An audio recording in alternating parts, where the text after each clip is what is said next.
جسے پھری تیری نظر اور جسے دیکھا اسے دونوں جہاں دیکھا کیے.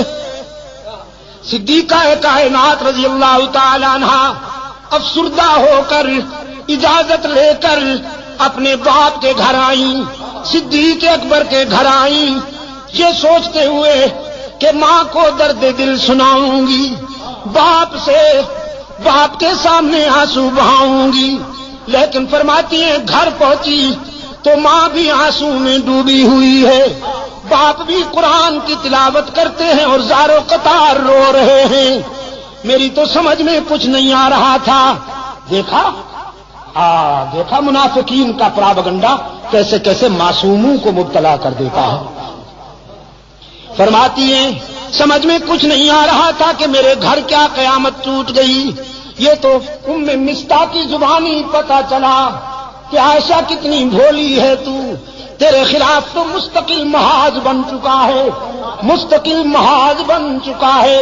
تیری کردار کشی کے لیے لمبی چوڑی دلیلیں دی جا رہی ہیں، افسانے گھڑے جا رہے ہیں، کہانیاں گھڑی جا رہی ہیں، قسمیں اٹھائی جا رہی ہیں کہ عائشہ ایسی ہے، عائشہ ویسی ہے، تجھے تو پتہ ہی نہیں ہے کسی بات کا. فرماتی ہے میں اس قدر متاثر ہوئی کہ بے ساختہ بخار میں مبتلا ہو گئی. گھر کے اس کونے میں چلی گئی مصلی اٹھا کر جہاں مکمل اندھیرا تھا، تنہائی تھی. ماں نے گھبرائی ہوئی بیٹی کو مصلی اٹھا کر جاتے دیکھا، سوچا کہیں جان سے نہ مار ڈالے خود کو. پوچھا بیٹی کہاں جاتی ہو؟ عائشہ نے کہا چپ رہیے، گھبرائیے نہیں، ہائی کورٹ تو ناراض ہو گیا ہے، ذرا سپریم کورٹ کا دروازہ کھٹکھٹانے جا رہی ہوں. اب اس کے دروازے پہ آنسو بہانے جا رہی ہوں جہاں آدم روتے ہیں، زکریا روتے ہیں، ابراہیم روتے ہیں، یونس روتے ہیں اور سب کے آنسو پوچھے جاتے ہیں. آج اس کے محبوب کی عائشہ بھی آنسو کا نذرانہ لے کر جا رہی ہے، اللہ کی عدالت میں اپیل کرنے جا رہی ہوں. میرے معبود میرے کردار کو کوئی اور جانے یا نہ جانے، لیکن تو میرے کردار کو بھی جانتا ہے، افکار کو بھی جانتا ہے. یہاں عائشہ نے آنسو کی برسات میں اللہ کی عدالت میں اپیل کر دی. وہاں رحمت عالم صلی اللہ علیہ وسلم نے صحابہ کا اجلاس بلا لیا، صحابہ کا اجلاس بلا رکھا ہے. میرے آقا نے فرماتے ہیں بتاؤ کیا کروں، عائشہ کے معاملے میں رائے دو، کیا کروں. صحابہ رو رہے ہیں، کسی میں جرأت گفتار ہی نہیں، آنکھیں برس رہی ہیں، سسکیاں سنائی دیتی ہیں، آہوں کی آواز آتی ہے. رحمت عالم فرماتے ہیں بولو نا، عائشہ کے معاملے میں کیا کروں، لوگ ایسی ویسی باتیں کر رہے ہیں. ایک آواز آئی اللہ کے رسول اگر عائشہ سے آپ زیادہ ہی کبیدہ خاطر ہیں، اگر آپ کا دل زیادہ دکھ گیا ہے تو آزاد کر دیجئے. نبی کو بیویوں کی کمی تو نہیں، بس یہ آواز اٹھنی تھی کہ فاروق اعظم زارو قطار روتے ہوئے اٹھ کھڑے ہوئے. عرض کیا اللہ کے رسول یہ فیصلہ تو بالکل آخری ہوگا، پہلے یہ بتائیے کہ عائشہ کو آپ کی رفیقہ حیات بنانے والا کون ہے؟ پہلے یہ بتائیے کہ عائشہ کا رشتہ منتخب کرنے والا کون ہے؟ اس نسوانی پیکر کو آپ کے خانوادہ اقدس میں بھیجنے والا کون ہے؟ پہلے یہ ہمیں بتائیے، ہم اس سے پوچھیں گے کہ تم نے کس کے لیے کون سا رشتہ منتخب کیا تھا. رسول کی انگلیاں آسمان کی طرف اٹھ گئی. اللہ کے رسول کے خاموش کنارے نے، خاموش اشارے نے بلاغت کے دریا بہا دیے، فصاحت کے سمندر موجزن کر دیے. رسول کی انگلیاں آسمان کی طرف اٹھی، فاروق کی تلوار نیام سے نکل آئی. عرض کیا اللہ کے رسول جس نے عائشہ کو آپ کے گھر میں آپ کی بیوی بنا کر بھیجا ہے، آپ کے گھر سے نکالنے کا اختیار بھی اسی کو ہے. عائشہ پر تنقید کرنے والوں کو میری تلوار کے حوالے کر دیجئے، ان سے میری تلوار نمٹے گی، انہیں تو میں سمجھوں گا. رحمت عالم صلی اللہ علیہ وسلم کی آنکھوں میں آنسو تھے، لبوں پہ مسکراہٹ چمک گئی. فرمایا جزاک اللہ ابن خطاب، جزاک اللہ تو نے میرے دل کی گرانیاں دور کر دی، تو نے میرے ذہن کی گرانیاں دور کر دی، جزاک اللہ میرے عمر۔ بس فیصلہ وہیں سے ہوگا۔ اب میں بھی اسی کے فیصلے کا منتظر ہوں، تم بھی اسی کے فیصلے کا انتظار کرو، ہم سب اللہ کے فیصلے کے منتظر ہوں گے۔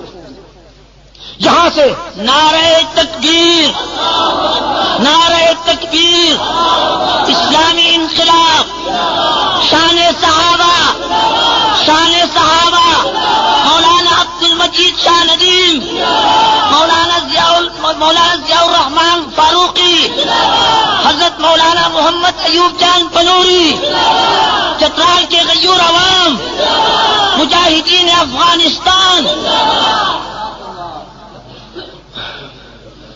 ہم سب اللہ کے فیصلے کا انتظار کریں گے۔ میرے آقا یہاں سے اٹھے اور چترال کے روشن ضمیروں جانتے ہو کہاں پہنچے؟ ایک گھر بڑا خوش نصیب ہے، ایک گھرانہ بڑا خوش نصیب ہے، ساری کائنات رسول کے قدموں میں اور رسول ابو بکر کے دروازے پر، صدیق اکبر کے دروازے پہ دستک ہوئی، دروازہ کھٹکھٹایا گیا۔ حضرت عائشہ کی غمزدہ ماں نے ڈوبی ہوئی آواز میں پوچھا، من بالباب، کون ہے؟ ہمارا دروازہ کھٹکھٹانے والا کون ہے؟ بس چھوڑ دو ہمیں اپنے حال پر، ہمیں کیوں ستاتے ہو، ہمیں کیوں تڑپاتے ہو، ہمیں اپنے حال پہ رہنے دو۔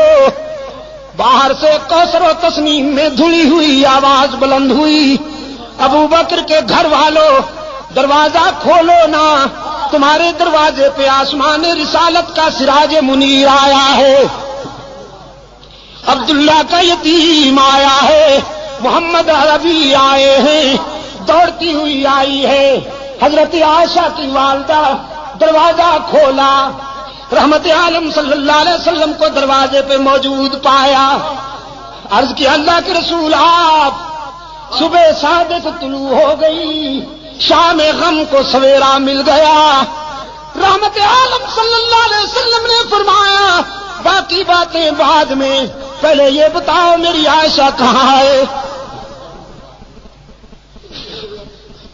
عائشہ کہاں ہے؟ اور حضرت عائشہ فرماتی ہیں میں اپنی والدہ اور اپنے آقا کے الفاظ سن رہی ہوں، میرے دل نے تقاضا کیا کہ اٹھوں اور دامن رسول سے چمٹ کر جی بھر کے رو لوں، سارے دل کا بوجھ اتار دوں، لیکن پھر میرے ضمیر نے میرے قدم روک لیے۔ کہاں جاتی ہو؟ جس کی عدالت میں اپیل کی ہے ذرا وہاں سے فیصلہ تو ہو لینے دو، اس کی عدالت کو چھوڑ کر یہ سچ ہے کہ آج تیرے در پہ تیرا محبوب آیا ہے، لیکن اس عدالت کو چھوڑ کر کہاں جاؤ گی؟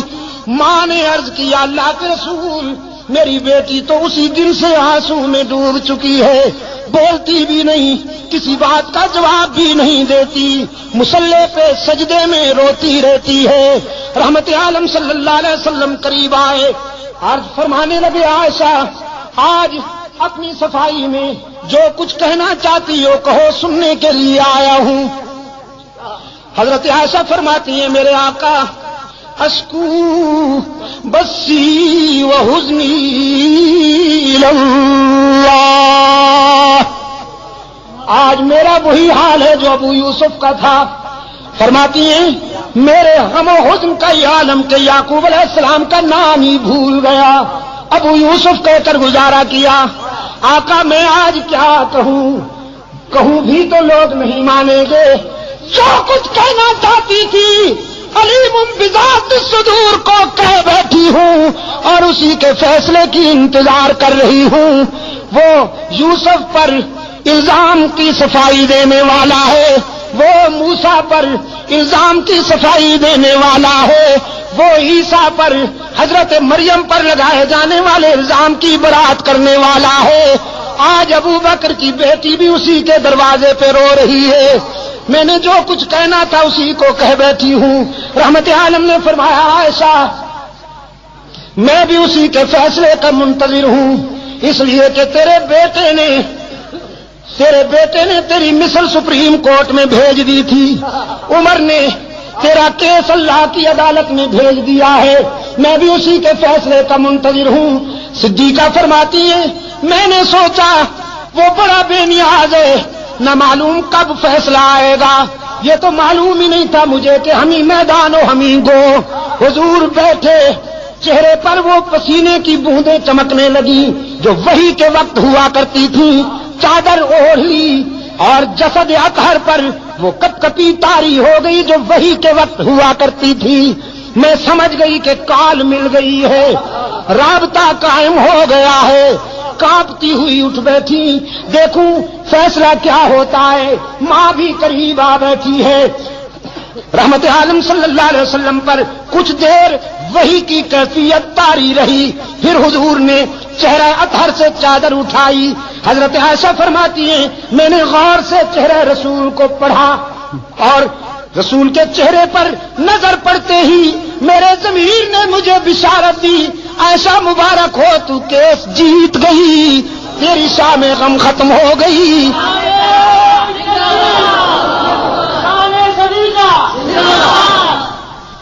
اس لیے کہ رحمت عالم صلی اللہ علیہ وسلم کے چہرے پر غم و حزن کے آثار غائب تھے، راحت و مسرت کا سویرا چمک رہا تھا۔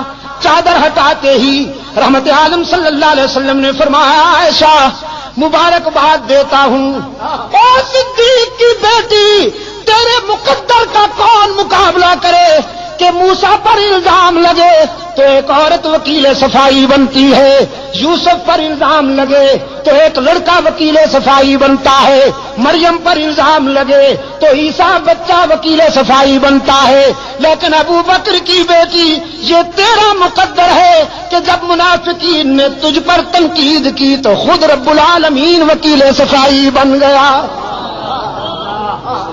خود رب نے تیرے کیس میں وکالت کی ہے۔